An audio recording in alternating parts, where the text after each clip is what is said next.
What's going on, Button Mashers? I'm Mr. Gamer. And I'm Kitty Duvall. And welcome to episode 53 of SBRReports.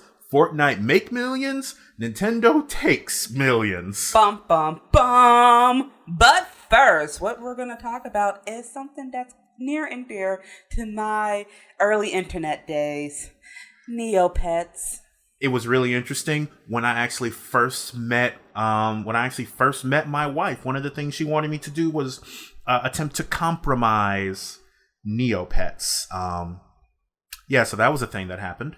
Love. Young, blossoming, trying to save your starving pets because you forgot your 15th password from when you were 10. Or you put in a fake birthday in there because your mother told you should never put your real birthday on there. Oh, Jesus, I remember those days. Oh, God. Right? Now, interestingly enough, it's not as if it's coming to like some special new device. It's actually just coming back to the mobile device, and it's called Neopets Legends and Letters. That's interesting. This sounds like a word quiz. Because it is. It seems to be just that. Is it Words with Friends? No, it is not Words with Friends. Oh. You will be playing words, and you will have friends, hopefully. But it is not Words with Friends. Now, interestingly enough, according to the announcement, the new Neopets game will be a mixture of Neopets lore. I didn't really know there was much of. Wow. Blasphemer. Okay. You know nothing of the lore? No. Ugh, get out of my sight. This is my studio. Anyway, it'll be a mixture of Neopets lore, puzzle game mechanics, and battles. Sounds like an excellent combination to me. As of now, there's still no news on whether or not they'll let us transfer our Neopets data from our browser account to the mobile app. I doubt that. Oh, goodness. That just reminded me of the Dark Fairy video game that had came out all them years ago. Yeah. And I played the crap out of it because I had no life. Yeah, and to be honest, it kind of reminds me of Best Fiends. It does look like Best Fiends. It reminds me of Best Fiends mixed with Words with Friends. That's kind of what it looks like. And if you're interested in this at all, it's going to be available in October. So I gotta say that's not too bad. Another thing that isn't too bad, and it seems as if everybody wants to make sure that they have absolutely nothing to do with loot boxes in their games. And this is actually an interesting article, as reported by VGR.com, that Forza 7 will remove loot boxes and paid tokens. It will not be in Forza 7 or Forza Horizon 4. It seems as if they've, from whatever focus test that they did and just player feedback, that perhaps it's actually not very good to have it in the game. Taking a snippet just directly from the article, the Forza 7 prize crates have been a quote-unquote source of controversy, obviously, since the game came out, according to Hartman. After careful consideration regarding player feedback, the developer has decided to remove them entirely from the game. However, it will take some time before the removal will actually happen. This is because how deep the prize crates are integrated into the racing game. And forgive me for being that guy, not necessarily name dropping, but this seems really familiar to what Jim Sterling had spoke about in regards to, Shadows of War? Mm-hmm. And how they had the Nemesis system, which was amazing, but then they had that marketplace where essentially with real money, you could just buy yourself a Nemesis that is exactly what you need, and you never have to worry about really even using the Nemesis system. And then they took out the store, thereby making the game itself really unbalanced. I just find that terribly interesting. It's one of those things where I feel like the game companies realize a little too late, oh, you know what? Our players actually don't like this.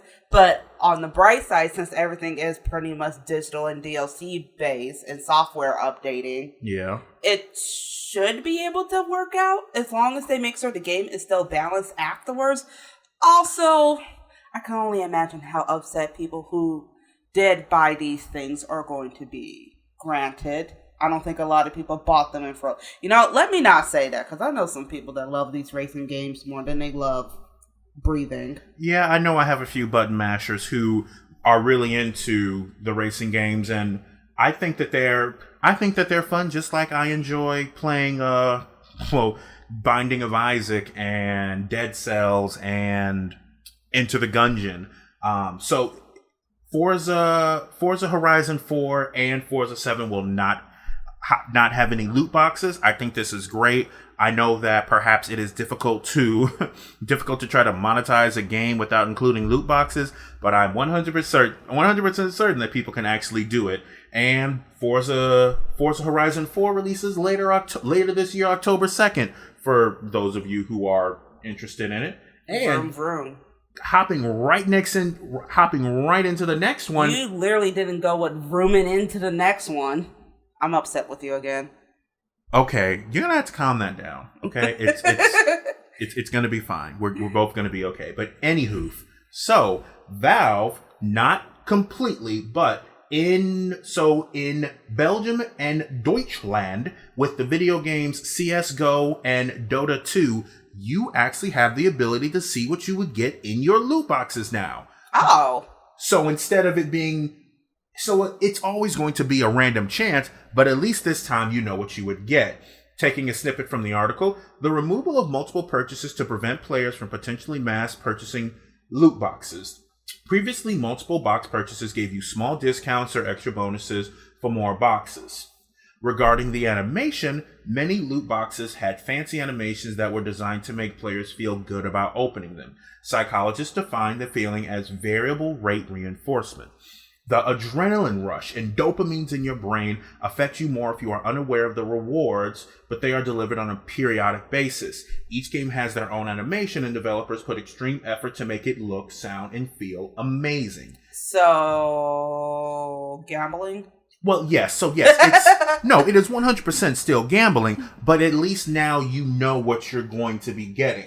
Versus, like, for example, Team Fortress 2, where you would play the game and earn boxes, but you would have to pay money, which I think is like $2.99 or whatnot, to open up a crate.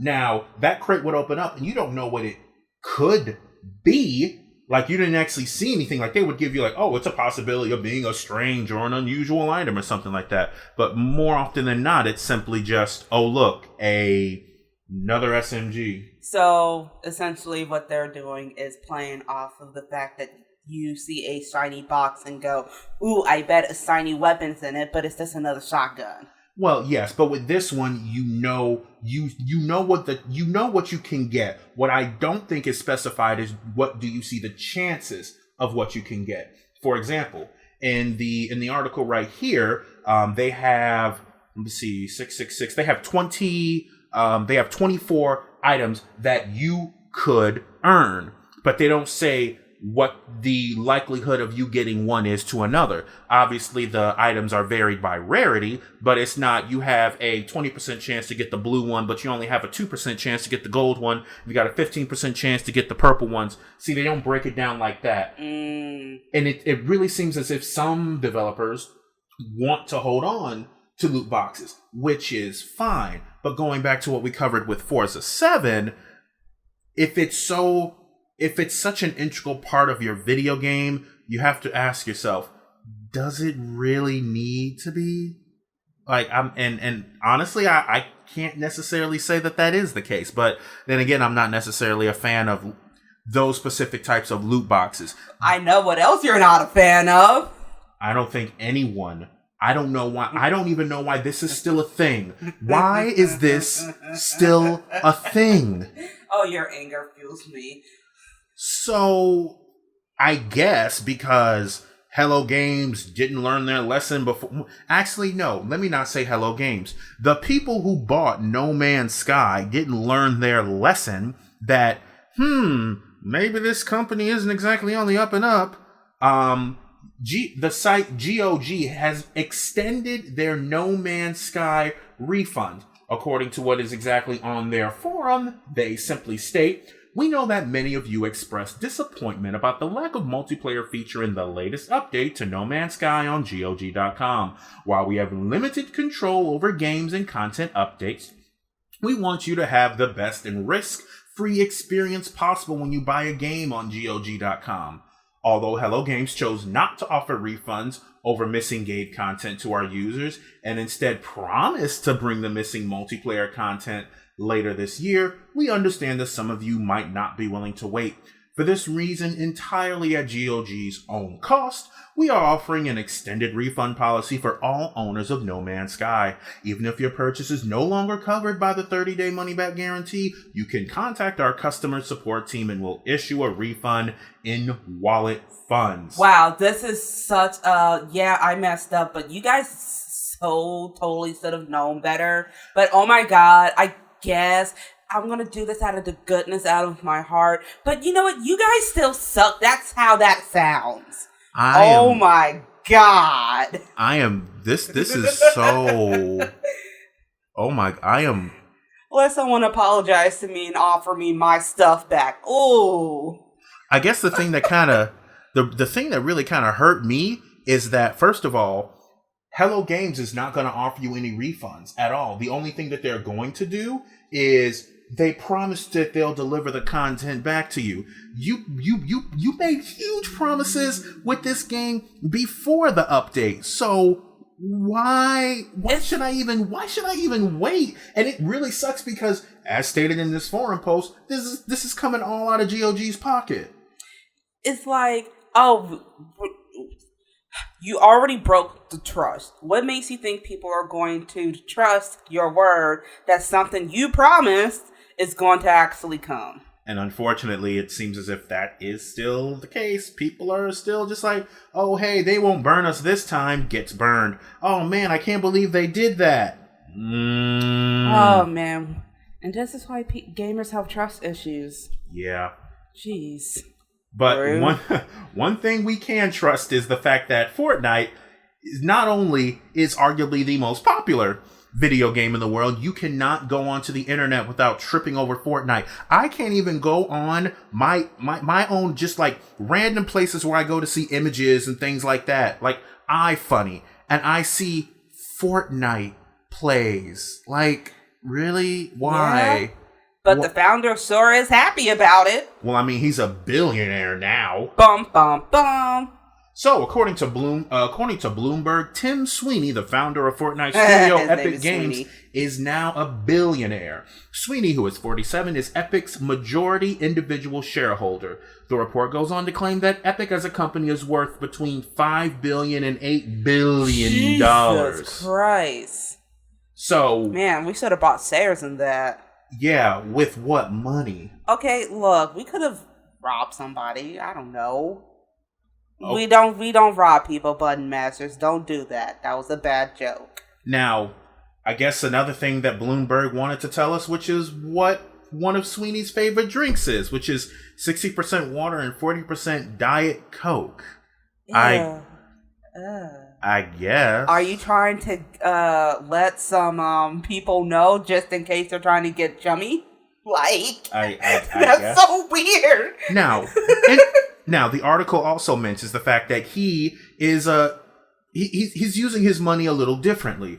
He's, according to the article, he is dedicated to conservation efforts, and in 2016, he donated $15 million to permanently protect a 7,000-acre forest in the developer's home state of North Carolina, and he has over 40,000 acres of land right now since he's been buying land in North Carolina since 2008.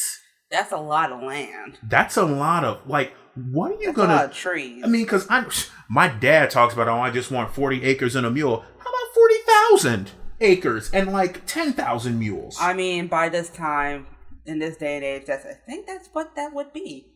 Also, adjusting for mule inflation, you know? Oh, haha.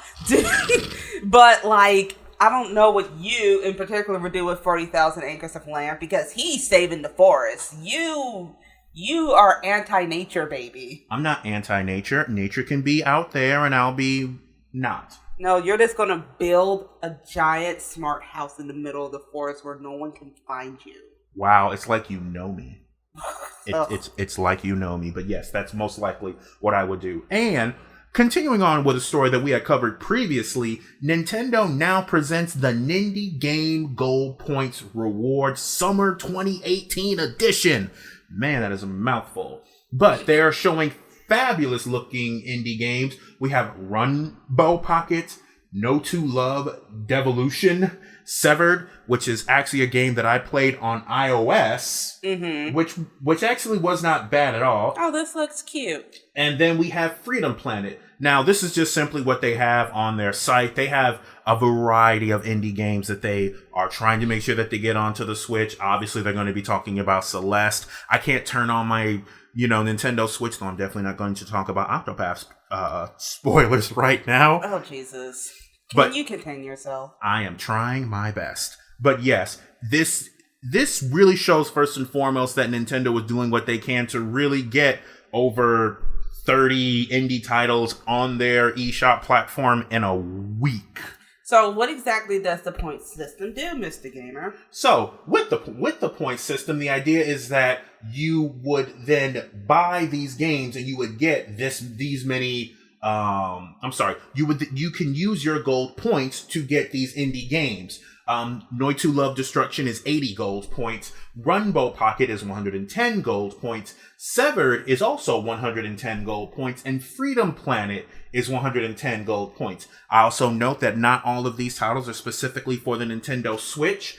Freedom Planet is for the Wii U. Runbow Pocket, Noitu Love Devolution, and Severed are all three on the Nintendo 3DS. So how do we get these gold points? You get these gold points by just simply purchasing content within the Nintendo eShop. I believe that every dollar you spend equates to a certain amount of gold coins. And that makes sense. So the idea, I believe the idea is that if you've spent, let's just say $60 getting a game, well, you've got 6 gold points. You can use these points towards the purchase of anything as if it were currency, but now it just makes your dollar really go a little bit further. Essentially, you using your dollar twice if you really want to think about it, because so it's something I can never use because I just don't buy that many games. Well, if the idea is that the gold points don't ever expire, you will still get a use out of them. True. It's just might be a while until you do that. But that's completely fine. 2025. But on to our main story. Oh, Nintendo, you giveth and you taketh. You taketh. Okay, now to be fair, they're taking it. I'm sorry, I'm getting a bit of Hannet. Thou art taking it. Okay, so long story short, Nintendo really hates it when you steal their content. Like really bad. They are that kid in middle school. You don't get to play with their dolls if you don't ask nicely. And definitely don't copy their doll and then don't copy their doll and try to well, actually, now here's the argument. The two sites in question are Love ROMs and Love Retro. These are websites where you can download ROMs. You shouldn't, but you can. And Nintendo... As I side-eye you. Nintendo of America is going after these people because, that's illegal. Now, here's the kicker, though. The video game giant is requesting that the sites pay $150,000 per ROM infringement. That's somebody's student debt. That's a couple of hundred people's student debt. And as of recording this, I am just double checking this. Click, click. Yes. As of recording this video, both Love ROMs and Love Retro have been shut down. Ooh. Okay, yes. So, since the lawsuit was filed, Love ROMs has removed all of the publisher's games from his site, while Love Retro has been completely shut down. Now, I can already tell you that, they're already gone. This is already done. They're done. Now, I don't necessarily know who owns Love ROMs and Love Retro. I'm going to assume it's the same person, given how the similarities of the name, but let's just say off the top of your head, Miss Duvall. Okay. How many times do you think, for example, Super Mario World has been downloaded? Ooh. How many Let's Plays do I have? Jesus Christ. Okay. I'm gonna bar park and say about 200,000. So maybe that's too much. So 200,000. So 200,000 downloads. Because people like to re-download things if their computer crashes and stuff.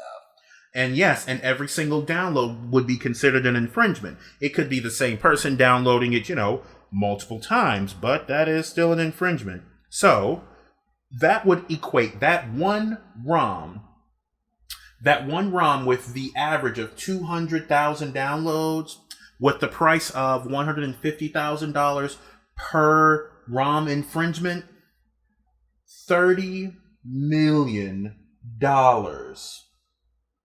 I think I just Oh, wait, hold on. That's a lot. Here's another thing, too.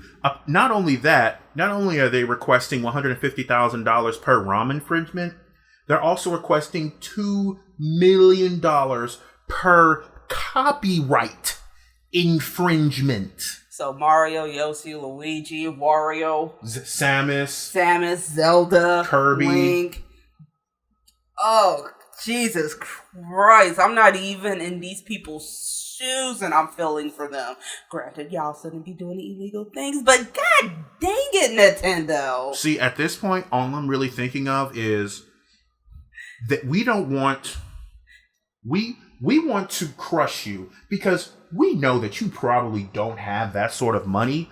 We want you gone. Nintendo literally went bully tactic with this. Like, there is no way these people will be able to pay this much money. They will be facing jail time. Oh, most definitely. Like, Jesus Christ. And I can't even say I find it interesting how aggressive Nintendo has been getting because, I mean, it's their Nintendo's stuff. Nintendo has always been aggressive. That's not a secret. This is the most aggressive I've seen them. And these are websites I feel like that have been up for a very long time. Now, there are quite a few other websites that have been doing this for much longer and they are still around. I do believe that the website Cool ROMs, which has been, yeah. I mean, don't say that too loud. Nintendo's probably listening and going like, okay, Cool ROMs, what else did you get? It's like, honestly, I've been noticing this trend ever since Pirate Bay got like mega shut down that one time. Yeah, that one time, and then they came back because they went to an island, literally. But where rules don't apply. I mean, I guess it's just really it's real important for people to, first of all, don't steal things that don't belong to you. Like, just don't. Piracy is illegal. But god damn Nintendo. Yeah, we get it. You don't play around. You just They're don't. not pulling any punches. It's like this. Jesus Christ. It hurt. That hurts my feelings. Because, I guess, on one hand, yeah, illegal, but I think almost all of us growing up in these day and age has at least played a ROM or two. And so now I feel super bad. Well, as long as Big Daddy Mario don't come knocking at your door saying, "Pay Jesus. me," I think you'll be okay. Ooh. Yeah, that's definitely painful. Ooh. All right. Came with him. He took his racket because Mario. Oh, man. All right. So, with that being said, I think that's a good place to wrap up. I am Mr. Gamer. And I am Kitty Duvall. Signing off.